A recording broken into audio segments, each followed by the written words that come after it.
Right, hey guys, so we're going to work on part 2, which is 13 through 18, okay?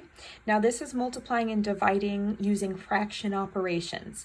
I wanted to do a separate video just so that I can have some time to completely separate it. If you're not having trouble with the top part, numbers 1 through 12, but you are with the bottom, you can just kind of skip that top part video and just look at this one, okay? Number 13. Let's start there. It says multiply right in simplest form. So I have 2/3 times 9/10. Okay, so now remember, whenever we're multiplying fractions, I'm just multiplying straight across. Okay, but what we need to do first is simplify. We're going to simplify those diagonals. Remember, a diagonal is just like this. It kind of looks like an X. Okay. Now, the reason being is if we simplify beforehand, then that means we don't have to deal with the large numbers that's going to happen that you're going to see when we multiply, if we multiplied in the front, okay? So if we simplify now, then we don't have to do it at the end, okay? And like we've seen in class, it kind of can get a little tricky. So let's go ahead and simplify while we have some numbers that we can work with. So I'm going to start with this diagonal here. I'm going to look at this one, okay? And remember, right now I'm simplifying. I want to make them smaller, simpler, okay? So I'm going to look at the multiples. That means what times what equals that number of each of these numbers here, okay? I'll start with 2. I need to think, what are my multiples of 2? Well, I have 2 times 1. I think that's about it. So I'm done. What about 10? Okay, well, my multiples of 10, I have 2 times 5 and 1 times 10. Okay, now looking at both of my lists, what number do they have in common? Well, they have 2 and they have 1. Okay, but I don't want two numbers that are the same. I want the biggest number that they have in common. In this case, it's going to be 2. Okay? So since it is 2, I'm going to not use this one. I'm going to use this one. Okay? So that means I'm going to divide by whatever we circled. I'm dividing the 10 by 2 and the 2 by 2. Okay? So when I divide the 10 by 2, I should get 5, and the work's already done for you. Perfect. So now this 10 is no longer a 10, it is a 5, okay? So down here, I'm going to rewrite my fractions. Instead of a 10, I'm going to put a 5, okay? And I'm going to divide on top the 2 by the 2, and then I should get 1. It's a terrible arrow, I'm sorry.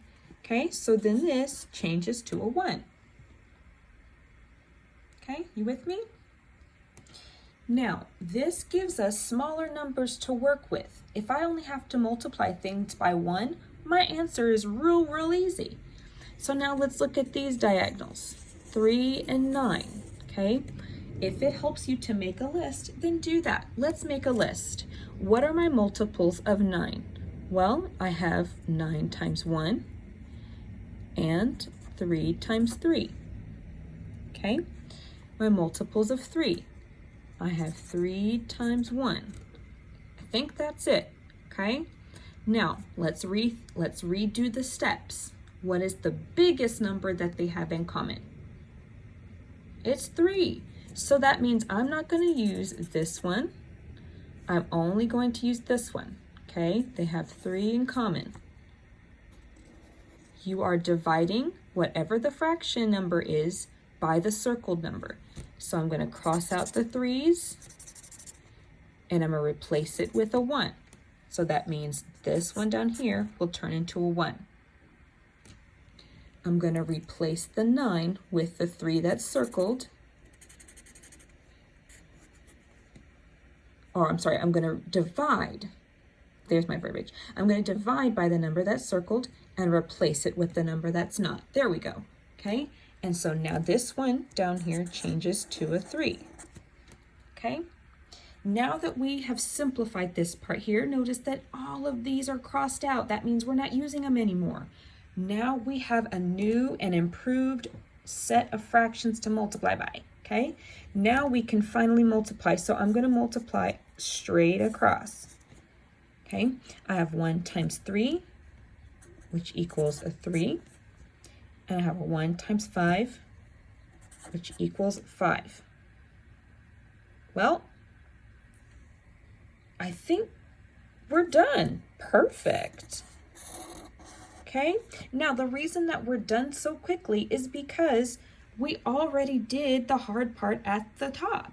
Okay, when you simplify first, you don't have to simplify at the end, and I guarantee that part makes it a lot easier. Okay, so that is number 13.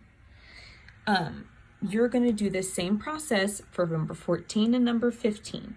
Number 15 has a mixed number, and so now you're going to use those skills that we did up here. We're going to convert that mixed number into an improper fraction and then duplicate that process.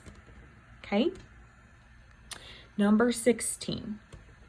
Now we're going to divide, and this is what we're going to use that whole KFC or keep change flip, okay, depending on where you've heard it.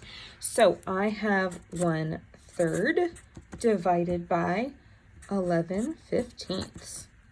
Now, before you can do this top part, we have to get to the multiplying. And right now we are not multiplying, okay? So we can't simplify yet. So I need to keep this one, change this, and flip this, or multiply by the reciprocal, okay? Which means a flip. So when I do that, I keep this fraction, so that just stays as 1/3, pretty simple. I change the division to multiplication. And then I'm going to flip this second fraction, okay? I'm going to completely flip it to where it's like topsy-turvy. I have 15 on the top and 11 on the bottom. Okay? Wonderful. Now we've gotten to the part to where it looks like this up here, and we can start simplifying. I have a 1 and I have an 11. Whenever I have a 1, it's already simplified. That is the smallest I can possibly go. So now I look at the 3 and the 15.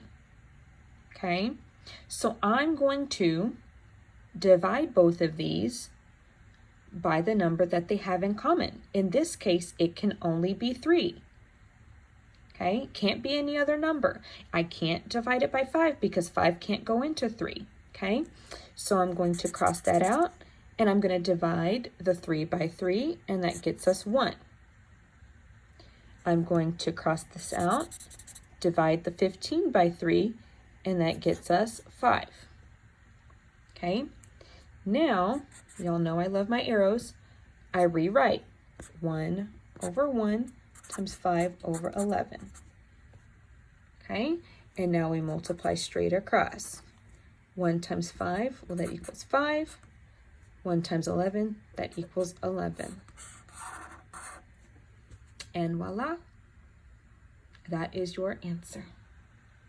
Okay, now this one takes a little bit of an extra step, but once you get to the multiplying part, please simplify your diagonals.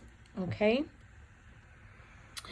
All right, now the hardest part about this one is remembering that you have to change that whole number of 12 to an improper fraction. To do that, we just put 1 as the denominator. Number 18, I have 2 mixed numbers. I need to first change both of them to an improper fraction, so the same skills we used up here, okay? And then I can do the keep, change, flip, and the multiply across process, okay? Please contact me if you have any questions.